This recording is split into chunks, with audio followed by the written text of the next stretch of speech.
Where I'm from, there are a lot of people losing their jobs, mostly due to the sharp decline of crude oil prices. My question pertains to the overall state of the union, more so than my dear city. Keeping in mind that crude oil is primarily bought and sold in American dollars, do either of you believe the major fluctuations in the supply of crude oil influence the future monetary policy decisions?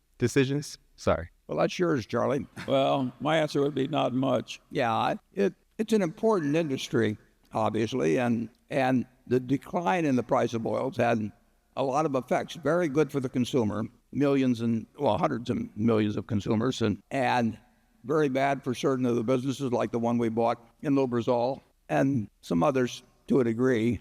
Net, it should be good for the United States overall to have low prices for oil. We're a net oil importer. I mean, just like it's good for the United States to have low prices for bananas. We're a banana importer. Anything we net buy is a plus when prices fall, but the oil is big enough and extends into so many areas that it also hurts plenty when the price of oil falls, and it particularly hurts capital values. So the consumer gets the benefit. He or she goes to the filling station, every 2 or 3 weeks or something like that, and it comes in relatively small increments. The capital value contraction, which is huge if you project out lower price oil for a while, hits immediately. I mean, an oil field that was worth X may be worth half X or a third of X or no X overnight.